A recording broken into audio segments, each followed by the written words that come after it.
This is the Storyworks Roundtable, where we have conversations about craft.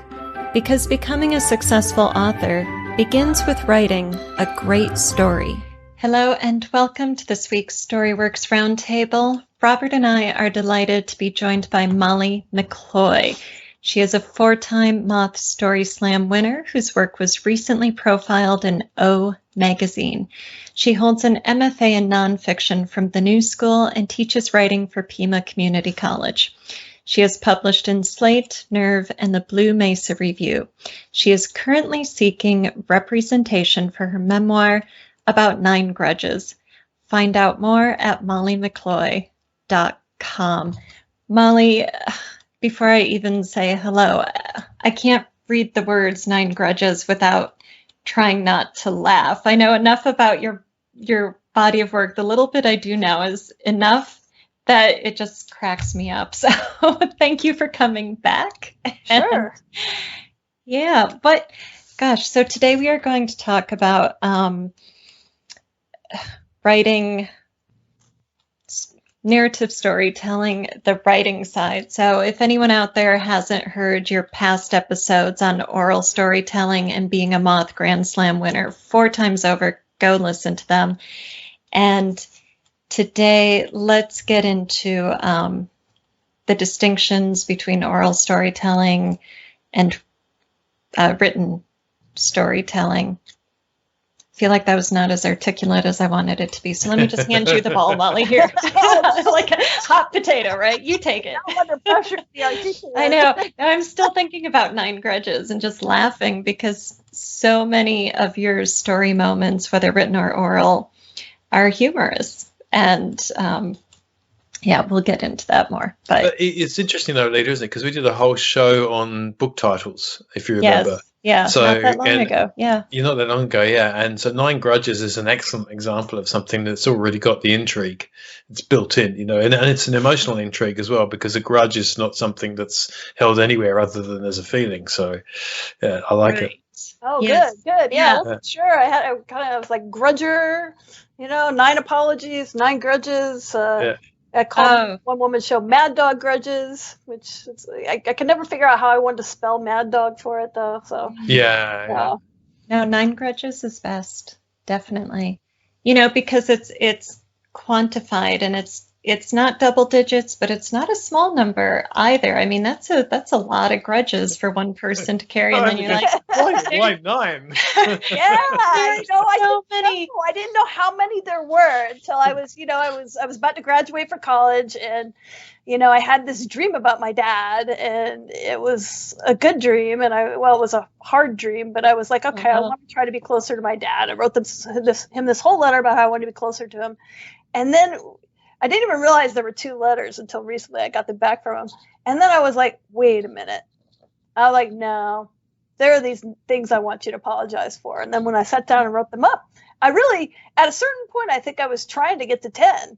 But it was interesting. I couldn't come up with number 10. Since then I've been like, oh, maybe this would have been 10 or that would have been 10. But at the time that I sat down and wrote the letter, the reason that it became out to be 9 is I just sat down and wrote out all the stuff I felt like I'd been carrying around, like the big ones. Yeah. And I was like, oh, God, I guess there's not a 10. I guess that's it. I'm going to send them off, 9 is a better number. Mm-hmm. I don't know why, but it sounds better. 9. 10 is like too round. It's too perfect. And 9, it's one of the original numbers, 0 through 9, and then it's like, and it's the top of that. I don't know. And there's 9 stories, Salinger too. So yeah, I think symbolically, there's got to be a lot of depth there. So, all right, we need to fill in our listeners. 9 Grudges is the title of your memoir. The grudges are against your against your father. I guess that is the right word. What would you like us to know about the memoir, sort of as background for the conversation? Anything? I'm looking for representation. I'm looking for an agent. I'll say that. Yes. So if any of you know any agents, give them a call. Pass them our podcast. Um, I guess when I was 22, I wrote my dad a letter and said, these are 9 things I want you to apologize for. And, he really hadn't taken responsibility for anything up to that point. And so I was very surprised when I got his letter back. And it was a good, fat paragraph apology for each of those things. And at that point, I thought, oh, this is great. This is over. I get to start over with my dad. I get to have this good relationship with my dad that I never had as a kid. And then somewhere in that time period, it came out that both my brothers were addicted to heroin, and I realized, and I was like, oh, I'm just kind of giving in to my usual predilection for sort of idealizing everything and kind of making things nicer than they are, and, my brothers, on the other hand, are super negative. So, I think at one point I was going to write this book, and I think I was going to write it in the wrong way, where it was going to be idealizing my father, which is this thing that I fall into, and which is a bad thing and a good thing. It's got me through things, being kind of idealistic about things, but then it's also sort of, made me not look at truths as hard as I should probably. But, I probably would have written just a really sort of schmaltzy, idealistic, oh, isn't my dad great? He apologized for all these things, and so we did the one-woman show. I got a sabbatical. I finally got some time to work on my stuff, which is great. And I did a one-woman show at Dixon Place in New York. And I knew I wanted to do the 9 Grudges, and I kept trying to wiggle out of it. My best friend was like, no, don't do something cheesy. You got to do this. You've been wanting to do this project forever. So I was like, okay, I forced myself into it. I got the date scheduled. Apologies wouldn't fit into the application line for Dixon Place, which is why it became Grudges. And then when it became Grudges, that power of good wording and a title, it became so much more interesting. Apologies is so much more passive. That was about what my dad did. It was so much more sappy, where Grudge has some dark humor to it. This is what I'm doing with these things. I'm holding this grudge, So then it got a little bit more interesting. And then I did it so early in my sabbatical. I wasn't supposed to do the show part until spring, but I got the chance to do it in fall, and then I did it again in spring in Tucson, that I actually had time to write the first draft of my book. And so I sat down and used the 9 Grudges as the template for it, and added in a bunch of other stories I've been wanting to tell, and kind of just threw it together by instinct. And now I'm trying to figure out how to edit it into something more coherent. Right. So you wrote the letter when you were 22, so leaving undergrad. You have an MFA. So when did you decide to write the memoir? Did you get the MFA as a way to write the memoir? Like, when did you start turning your life material into these essays and the moth stories and the memoir? What's the context for all of your production? Okay, so 9/11 happened. There, let's put it in time. So 9/11 happened, and this girl that I really liked started going out with my best friend. 9/11 happened, and then the house burglary that's in the other episode of the show happened. And I was like, all right, I got to get out of here. I'm going to move to the East Coast. I sold my house, made some money from my house, and took some time off work and started writing a novel. And then at the same time, I was living in Philadelphia, which was sort of interesting, and sending these little reports on Philadelphia to my friend Mike. And he's like, oh, your nonfiction is so much better than your fiction. I was like, oh, and I had always written a little bit of nonfiction. I was like, okay, maybe this is something I should get into more. And then I got into the program at the New School in New York.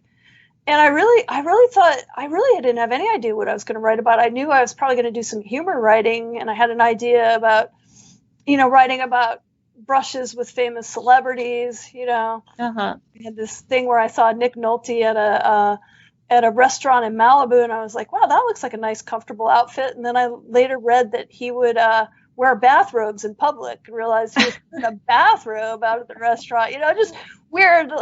Corin Tucker from Sleater Kinney. I was in Olympia. She made me strawberry pie one time. I was just going to write these sort of fluffy brush with celebrity things, and then. I don't know. And then I just kept coming back to something I'd done in my poetry before. I just kept wanting to write about my family, and that kind of kept coming back. And some things were, happening with my brothers. They had had a big intervention right before I'd gone away to school, and it just kept coming back that's what was really preoccupying me in questions about my own happiness and my own sanity. It was sort of like this family that I came from. And so unfortunately, I mean, I could have gotten a lot of work done on this book if I would have figured that out before my MFA was over, but I didn't start writing this stuff till I wrote a few of the pieces at the very end. But yeah, it took me a while to kind of find my way to what I don't know. I mean, maybe I've sort of avoided it for a while. It's just a little bit of a daunting thing to write about your family. Right. Right. Yes, definitely. And you write about a lot of very difficult events and issues with a lot of humor, and very publicly, because they're going out on the Moth stage. How does your family feel? How do you turn these people into characters, and how is that working for you in your relationships with your family? Yeah, it's kind of a mixed bag. My mom bounces back and forth from write anything you want, but don't write that, and her main concern is like, well, everybody's going to be asking, where were these parents? I was kind of like, well, where were you? Yes. And then I know my dad's the toughest one. He's kind of like, oh, do whatever you want, and he actually watched the show. So, I mean, and then he also gets the benefit of getting idealized a little bit too. So it's hard on him and easy on him. So, whereas, mom gets blamed for everything. So my mom kind of has a harder time with things. But, and my brothers really don't want me to write about them. They're very sort of private people. So I really try to make sure that I'm coming from a place of love and honesty, and that it's my story, and that I'm not sort of sensationalizing what's going on with them, even though I think the addictions are a big part of the family story, So I'm using alternate names for them, because I don't know if I'm ever going to get their permission. I mean, I might at some point if I get some decent contract and want to share some money with them. That's probably what I'll try, but yeah, it's surprising. I didn't think they cared, but I did at a certain point. I got asked about a reference to my brother in a pretty big show that I was going to do at I won't say where it was, but it was going to be a pretty like 600 person kind of venue thing. And, I never had been asked to ask his permission before, and I thought it would be fine. And then I was asked to use an alias. So that's what I'm going with. I think I'm going to have some hard conversations with them at some point, but okay. Yeah, I don't know. It's a tricky thing, because I want to write about family.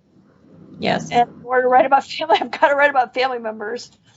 Right. I think though, unless you're doing a biography, the difference with a memoir is that, to me anyway, you are expressing your own emotional story, and so if you keep it to that, and it's not tales about others, but it's tales about what their lives did in the way that they impacted you, then I think that's, to me anyway, that seems to be the key to it. That seems to be what you've come to the conclusion, is that as long as you're writing about your story, then you already feel like you've got the moral compass pointing the right way. That's what I'm shooting for, and I feel like sometimes I wander away from that, and I'm trying to get back to that. So I'm not always successful in that, but that's what makes me feel like what I'm doing is okay, because I don't want to hurt people with what I'm doing. I don't have an axe to grind. I'm hopefully trying to get to some kind of small t truth and honesty. Right. Yeah, it's not too different to the Moth Talks, though, is it? Really, when you're talking about having a theme and calling back to it, and bringing the audience into it. So I think if you feel like you're straying off course and starting to tell somebody else's story, you've already got the experience of, well, I know that doesn't work because I've gone off theme. So if the theme is my story, then that's a good way to bring it back.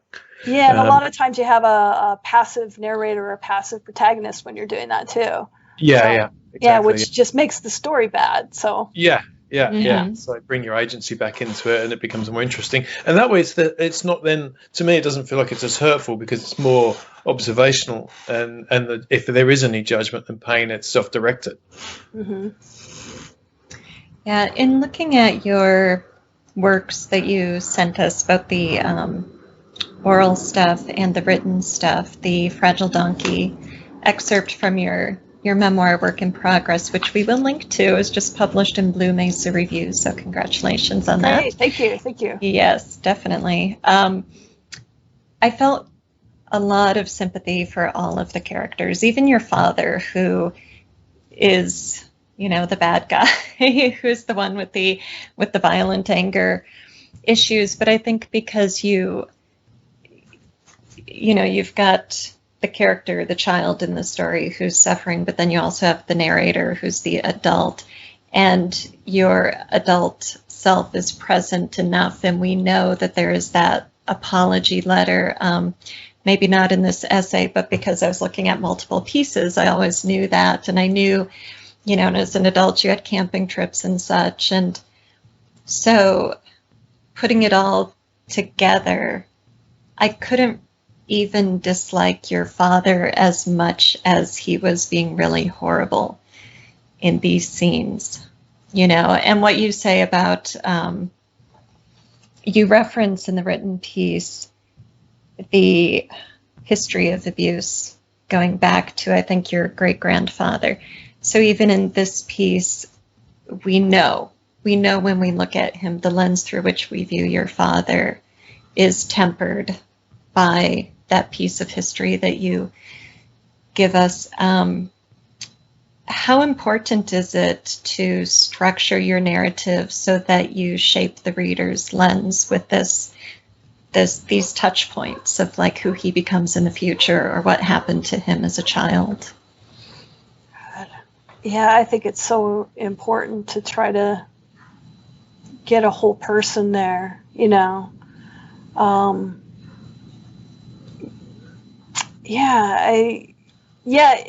it's tricky. It's really tricky to write about abuse. You even say the word and people are like, oh, I just looked at an agent's website and it was like, no abuse narratives. I was like, there's so humor. I mean, that is sort of very purposeful to make sure that the humor is there, because I don't want to write something that is just unbearable pain and victimization. Like there are definite hard moments, right? So it's important to have the humor, and then it's important to have the family history in.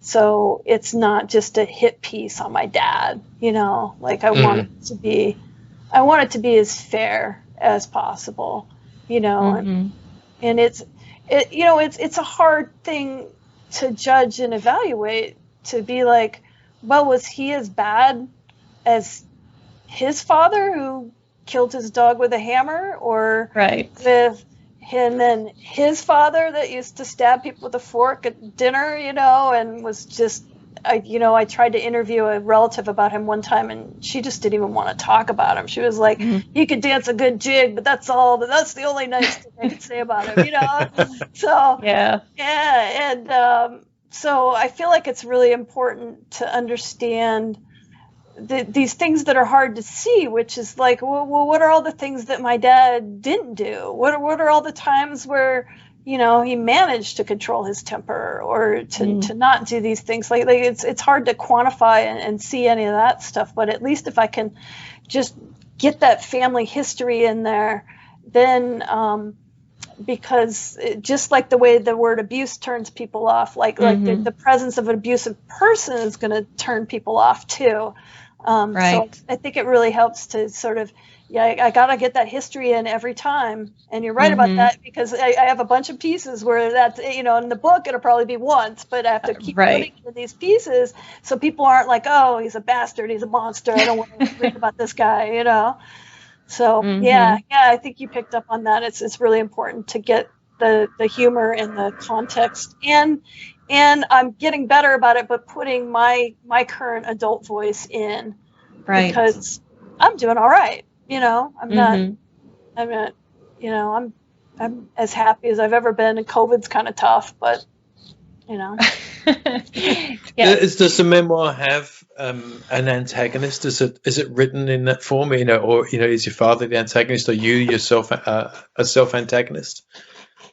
Yeah, I'm trying to have both of those things, and then my older brother is kind of an antagonist at a certain point too.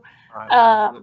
Society is an antagonist. I've never fit in. A lot of it's about kind of that interplay of, if you don't have a solid foundation at home, then how do you have the confidence to go out into the world if you're being sort of belittled at home, which is, my older brother had that much worse than I did, but, and so there's a big, sort of person against society theme in it too, because a lot of it's about what happens outside of the home. Because I think that's like a huge part of the grudge is like, well, these things that happen inside our home made it particularly hard to go out and be confident and successful in the world somehow, like, maybe there would be no grudge if we just kind of worked things out with each other, but it's like, oh, well, no, I still have to, go out and somehow be social and have my interactions with other people make sense when I've had such weird social interactions at home,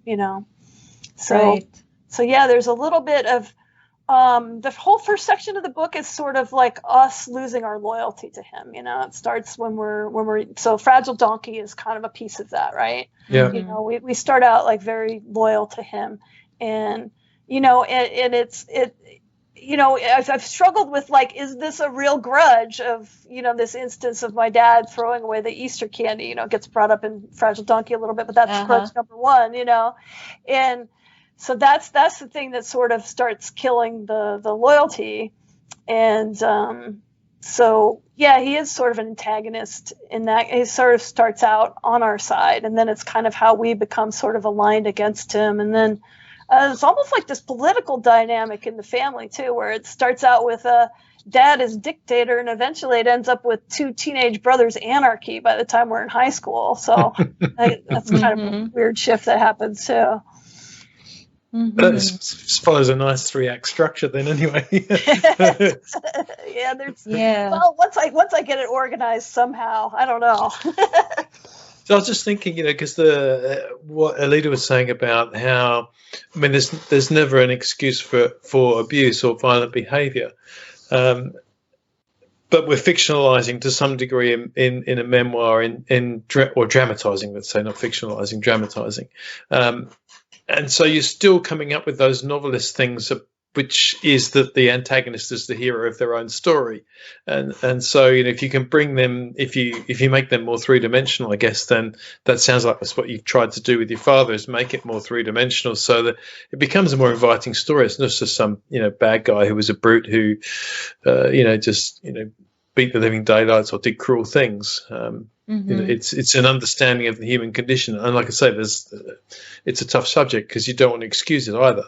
Yeah. You can go too far the other way and be like, oh, he was actually great. I'm working on a piece. I don't know how it's going to come out yet, but I'm working on sort of a piece about trauma and humor and how hard it is to talk to other people about physical child abuse, parent to child. And I feel like in my life I've gotten two different responses. One is, well, what you're talking about isn't harsh enough, so just don't even talk about it. Just forget about it. Just get over it, kind of. You know? And then the second response is, surprisingly, sometimes for the same thing, this is horrible, this person's a monster, just avoid them, don't have a relationship with them anymore, right? And so you're either making the abuse or the abuser disappear. You're not really dealing with the situation. And I love my family, right. and they're not they're not horrible people, so it's this tricky situation where I think a lot of readers also have that response. And so how do I balance that? How do I make this person not a monster, not an angel? Like you're saying, you can go Robert, you can go too far where you're excusing it, and I don't want to be excusing it. But then, so that's what I try to get to in the One Woman Show too, is forgiveness. What is forgiveness? Yes. What is a grudge? Yeah. Nice. Right. So would you say then that is the theme of the memoir is forgiveness? Is it, or one of the themes? Yeah, I think so. And then grudge being kind of the comic relief of forgiveness, Yeah, well, you've got your conflict and your stakes there. Yeah, you want to forgive, but at what cost? Yeah, and it's a good question. Like, should you continue a relationship with somebody? Is this person, is this working out or not? So many people go back to things and, back to relationships they shouldn't go back to, You mentioned the... Thank you for listening to this week's StoryWorks Roundtable. Next week, Robert and Alida continue their conversation with Molly McCloy, picking up with Molly's own character arc within her memoir. Thank you for listening to the StoryWorks Roundtable. Find all our shows, show notes, and videos at storyworkspodcast.com.